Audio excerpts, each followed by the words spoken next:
Bismillahirrahmanirrahim. Assalamualaikum warahmatullahi wabarakatuh. Saya Istibsyara Eka Saputri Caniago dengan NIM 11820600052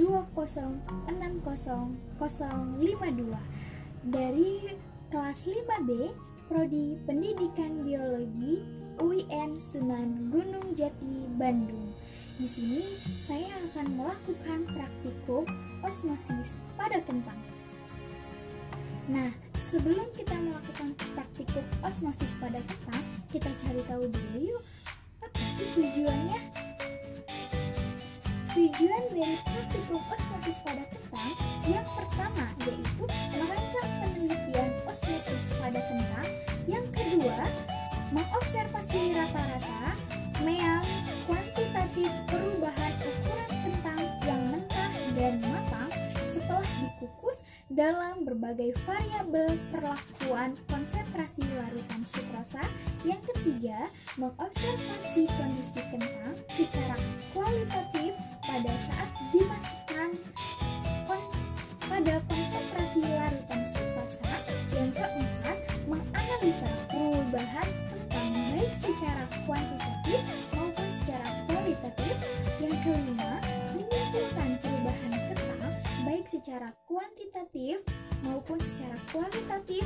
Yang keenam, ada mengevaluasi hasil penelitian. Dan yang terakhir yaitu membuat laporan dalam bentuk video. Nah, setelah kita tahu apa aja sih tujuan dari praktikum osmosis pada kentang ini, lalu kita masuk ke alat dan bahan. Kira-kira apa saja ya alat dan bahan yang dibutuhkan pada praktikum osmosis kentang ini? Yang pertama yaitu ada pisau. Yang kedua ada 8 buah gelas yang berisi air secukupnya. Yang ketiga ada gula pasir. Yang keempat ada mistar. Yang kelima yaitu bahan pokok dari praktikum ini, yaitu kentang mentah dan kentang yang sudah dikukus. Lalu ada tisu secukupnya. Nah, setelah kita mengetahui alat dan bahan, langsung saja yuk kita praktikum mengenai osmosis pada kentang. Sekarang kita cari tahu yuk mengenai variabel bebas, variabel kontrol, dan variabel terikatnya. Variabel bebas yaitu terjadi pada perbedaan larutan yang telah kita sediakan tadi, dan variabel kontrolnya ada pada kentang. Dan yang terakhir, variabel terikat yaitu mengenai panjang dan tinggi dari kentang itu. Langsung saja yuk kita masuk ke langkah-langkah penelitian. Langkah yang pertama yaitu potong kentang menjadi dadu dan samakan antara panjang, lebar, dan volumenya.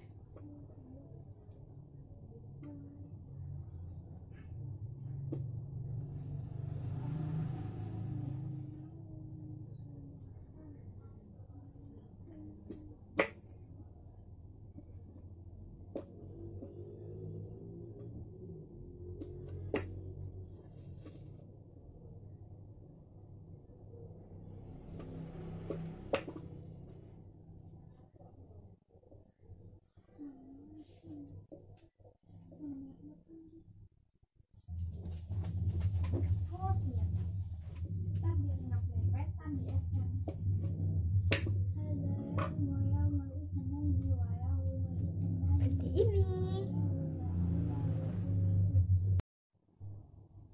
Nah, setelah kita potong dadu kentang yang sudah dikukus dan yang mentah tadi menjadi 3 bagian yang sama rata, yaitu langkah yang kedua, kita larutkan sukrosa atau gula ini ke dalam air.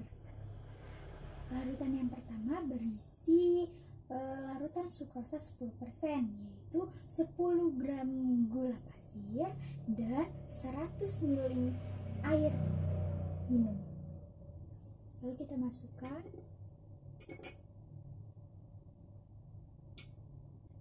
Begitupun dengan yang 20%, yaitu 20 gram gula pasir dan 100 ml air.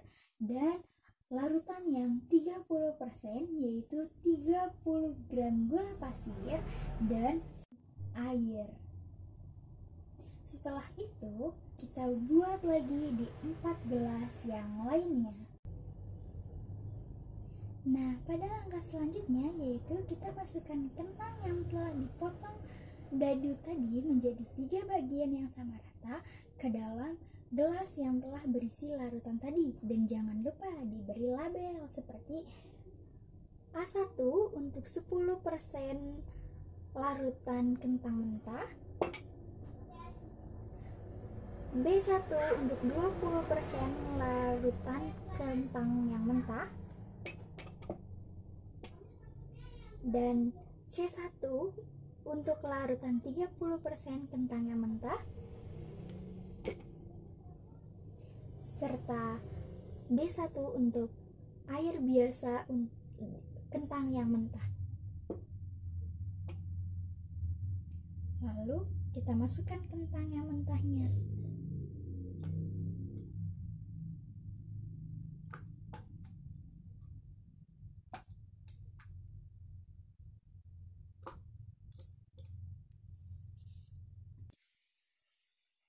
Nah, begitupun dilakukan untuk keempat gelas yang lainnya, namun dimasukkan kentang yang sudah dikukus tadi.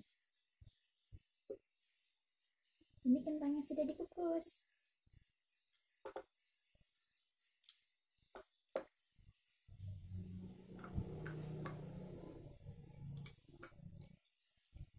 Nah, setelah itu kita tunggu dalam waktu 30 menit dan kita lihat bagaimana sih perubahannya. Langkah selanjutnya yaitu kita tiriskan kentangnya dan kita lap menggunakan tisu. Setelah itu kita ukur deh apakah sama hasilnya dengan yang awal. Kita cari tahu. Yang pertama, kentang pada larutan 10% kentang mentah.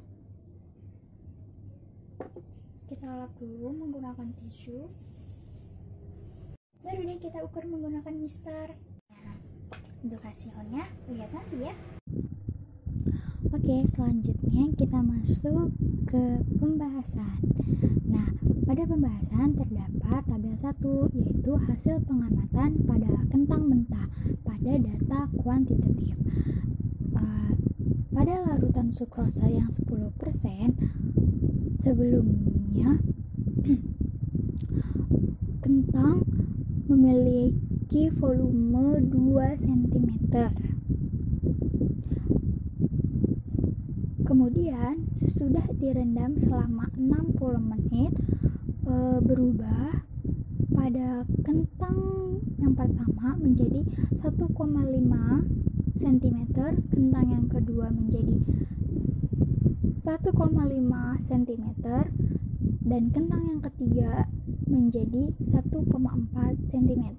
Nah, pada perubahannya, selisihnya pada kentang pertama yaitu min 0,5 cm, pada kentang yang kedua min 0,5 cm, dan pada kentang yang ketiga yaitu min 0,6 cm, sehingga rata-ratanya adalah min 0,53 cm. Nah, pada larutan sukrosa 20%, volume kentang sebelumnya 2 cm, baik pada kentang pertama, kentang kedua maupun kentang ketiga. Namun setelah direndam 60 menit, pada kentang pertama berubah menjadi 1,4 cm, kentang kedua menjadi 1,6 cm, kentang ketiga menjadi 1,4 cm, sehingga selisihnya yaitu pada kentang pertama min 0,5 0,6 cm, pada kentang yang kedua min 0,4 cm, dan pada kentang yang ketiga yaitu min 0,6 cm, dan rata-ratanya yaitu min 0,53 cm. Lalu pada larutan sukrosa 30%, volume kentang sebelumnya yaitu 2 cm, baik pada kentang pertama, kentang kedua maupun kentang ketiga. Lalu sesudah direndam 60 menit, pada kentang pertama berubah menjadi 1 cm, begitupun dengan kentang yang kedua dan kentang yang ketiga berubah menjadi 1 cm, sehingga selisihnya yaitu pada kentang ke-1, kentang kedua dan kentang ketiga yaitu min 1 cm. Rata-ratanya adalah min 1 cm. Lalu yang terakhir adalah larutan air mineral 100 ml. Volume kentang sebelumnya 2 cm, baik pada kentang pertama, kedua maupun yang ketiga. Namun sesudah direndam 60 menit, kentang tersebut menjadi 2,3 cm, baik pada kentang pertama, kentang kedua, dan kentang ketiga, sehingga selisihnya yaitu 0,3 cm ketiga kentang tersebut. Rata-ratanya yaitu 0,3. Selanjutnya yaitu tabel 2, hasil pengamatan pada kentang kukus, data kuantitatif. Yang pertama, larutan sukrosa 10%, volume kentang sebelum dimasukkan yaitu 2 cm, baik kentang pertama, kentang kedua maupun kentang ketiga. Namun sesudahnya berubah menjadi kentang pertama 1,5 cm, kentang kedua 1,5 cm, kentang ketiga pun sama 1,5 cm, sehingga selisihnya yaitu min 0,5 cm, baik pada kentang pertama, kedua, dan ketiga. Rata-ratanya adalah min 0,5 cm. Lalu pada larutan sukrosa 20%, volume kentang sebelum dimasukkan yaitu 2 cm pada ketiga kentang tersebut. Sesudahnya berubah yaitu kentang yang pertama 1,4 cm, kentang yang kedua 1,4 cm, dan kentang yang ketiga 1,2 cm, sehingga selisihnya pada kentang pertama dan kentang kedua min 0,6 cm, dan pada kentang ketiga min 0,8 cm. Rata-ratanya yaitu min 0,67. Pada larutan sukrosa 30%, volume kentang sebelum dimasukkan yaitu 2 cm dari ketiga kentang tersebut. Lalu sesudahnya mengalami perubahan yaitu menjadi 1,2 cm pada ketiga kentang tersebut, sehingga selisihnya yaitu min 0,8 cm pada ketiga kentang tersebut, dan rata-ratanya adalah min 0,8 cm. Yang keempat, larutan air mineral 100 ml. Pada volume kentang sebelum dimasukkan yaitu 2 cm pada kentang pertama, kedua, dan ketiga. Namun sesudahnya menjadi 2,5 cm, baik pada kentang pertama, kentang kedua, maupun kentang ketiga, sehingga selisihnya adalah 0,5 cm pada kentang pertama, kedua, dan ketiga, dan rata-ratanya yaitu 0,5 cm.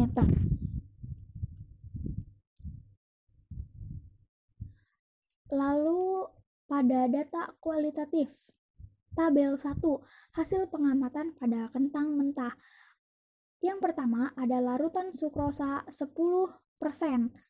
Pada masing-masing kentang berwarna kuning, baik kentang 1, 2, dan 3.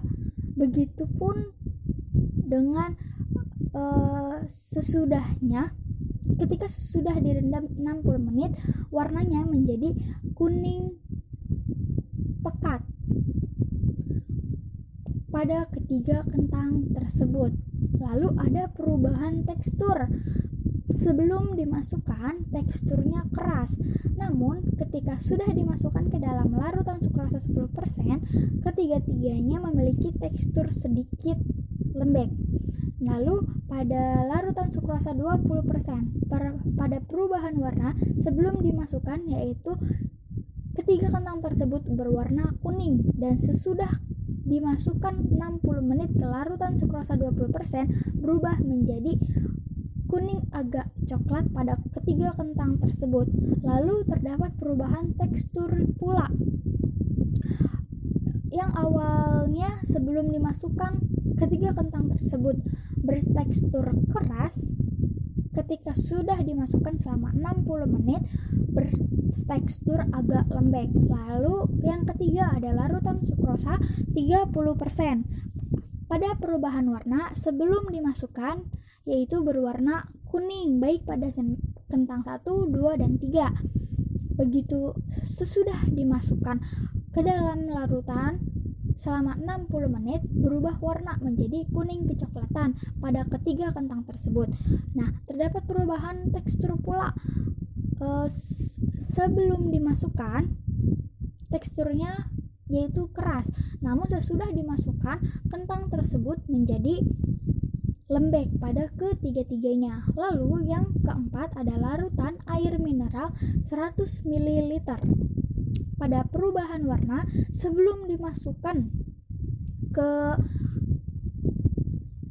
larutan berwarna kuning, namun sesudah dimasukkan pun tetap sama berwarna kuning. Tekstur sebelum dimasukkan bertekstur keras. Setelah dimasukkan ke larutan selama 60 menit masih bertekstur keras.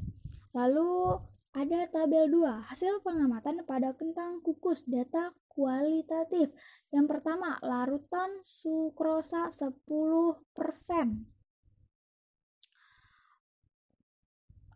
Perubahan warna sebelum dimasukkan berwarna kuning, sesudah dimasukkan berwarna kuning pekat pada ketiga kentang tersebut. Lalu tekstur sebelum dimasukkan agak lembek, sesudah dimasukkan pun agak lembek.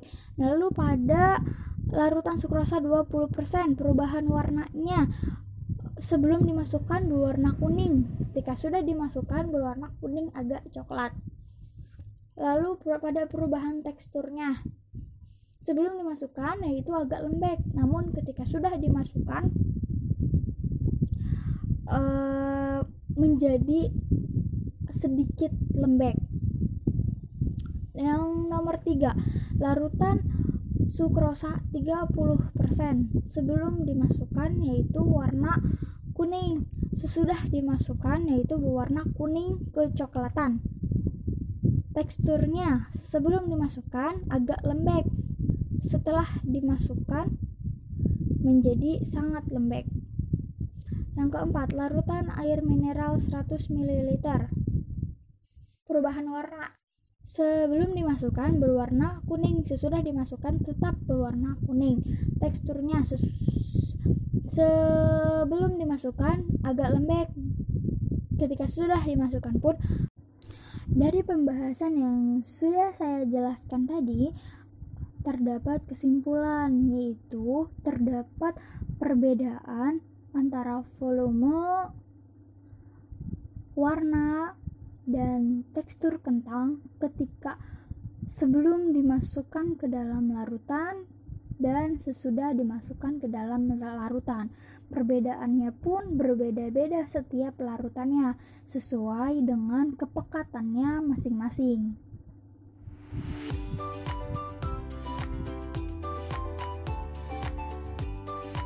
Sekian video praktikum dari saya, kurang lebihnya mohon maaf.